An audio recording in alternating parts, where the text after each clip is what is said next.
Before we get started, please help me out and subscribe to my channel. It'll help me and encourage me to continue delivering high quality content. Hey everybody, I wanted to show you a quick way to create a color palette. It's even quicker than the method that I've showed you before. The prior method I showed you basically consisted of going to the image menu, selecting mode, or setting the mode rather to 8 bits a channel, then going back to mode, changing to index color, then going to and flattening the layers, then choosing the color, the number of colors you want, clicking OK, then going back to mode and choosing color table, exporting your color lookup table that way. That is cumbersome, it is lengthy, and I found a faster way to do it. So what you do, you go to File, you go to Export, you go to Save for Web, parentheses, Legacy. Okay, so what that will do is present you a color table, and by default it's set to 256 colors. All we're going to do is set this colors to 5. It will then break down and give you the most prominent colors that are showing up in the photo automatically for you. Instead of having to go through all of those other steps, it's literally like 2 steps to do this. So then you're going to go to the menu on the right hand side here. We're going to save the color table. I'm just going to put it on the desktop. I'm going to save it as 5color.act. Save. I already have a version there from a prior experiment. I'm just going to click replace for you. It'll just save, and we're going to cancel out of here. Okay, so next, everything else that's in the prior tutorial that I created is the same. All right, so what we're going to do is you can do one of 2 things here. We can copy this layer, make a copy of it, and then delete the background. Or what you can do, which is kind of cool, is if we go back to the background, if you just double click where it says background, that will create a new layer. All right, or rather that'll convert that background into a layer. So what we want to do next is to create a new blank layer. So I'm going to create that. Now what we're going to do is go to Image, Canvas Size. All right, we're going to make sure that relative is checkmarked here. I'm going to click the left arrow to tell Photoshop that I want to create space on the right-hand side, or to the right of the photo. We're going to make sure that this is set to %, and we're going to add in 20 for 20%. I'm going to click OK. All right, so now what we're going to do is click on this bottom layer. We're going to drag a ruler. You need to make sure your rulers are turned on. You can do that by go to View and select Rulers, or Command R on a Mac. All right. What we're going to do next after we create the ruler, and we're going to situate it to the right-hand side of the photo. Next thing we're going to do is choose the Slice tool. Okay. Then we're going to right-click anywhere on the photo, and we're going to click Divide Slice. We're going to make sure the divide horizontally into is checkmarked, and we're going to do 5 and the slices down evenly spaced. If you want to put your color palette at the bottom of your photo, you can do that too. Instead, just do a divide vertically into and choose whatever number, however many colors you chose. It has to match the number of slices. All right, so we're going to click OK. All right, so now let's click on layer 1. What we're going to do next is click on the rectangular marquee tool, and we're going to select this area, the top right hand corner. Now you want to make sure that your snapping is turned on. I have everything set to snap pretty much all the time.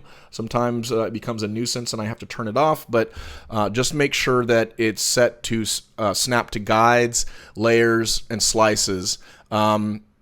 But at that point, you've already done, 80% of what needs to be checkmarked, so I just turn it all on. So anyway, however you want to do it, but these needs to snap. This has to be accurate. This selection has to snap to be accurate.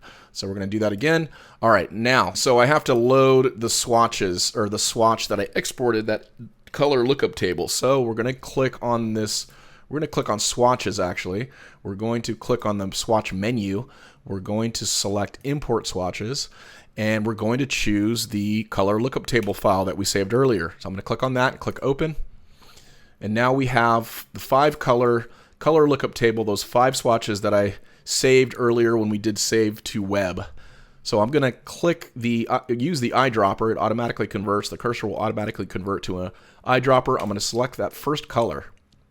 I'm going to click on the paint bucket, and paint within that selection. Now I'm going to deselect, click on the move tool, and then option drag this down to the next cell down. and wait for it to snap into place. That will automatically create a new layer. I'm going to rinse and repeat this over and over again until I get all these filled in. All right, next, I'm going to basically go from top to bottom to kind of match everything up. So I'm going to click on this is kind of reversed actually. This layer 1 is on top. This layer 1 copy is the next one down. So I'm going to click on the next layer up. I'm going to click on my next color in the palette, go back to my paint bucket, and just repeatedly do this. Click the next color, click the next layer.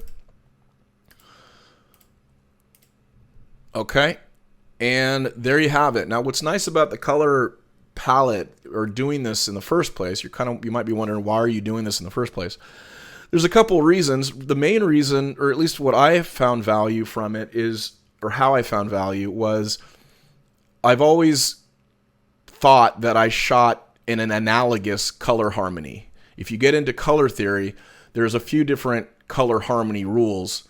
There's analogous, there's monochromatic, there's triad, complementary, split complementary, double split complementary, square, so on and so forth. There's a ton of options, and you can obviously create your own color harmonies.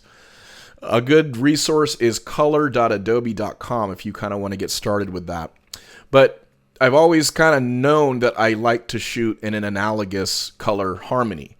And after doing this and kind of analyzing the 5 main colors that I've been choosing, or that have been the primary colors within my photos, I've really just confirmed that. I for whatever reason gravitate toward analogous color harmonies.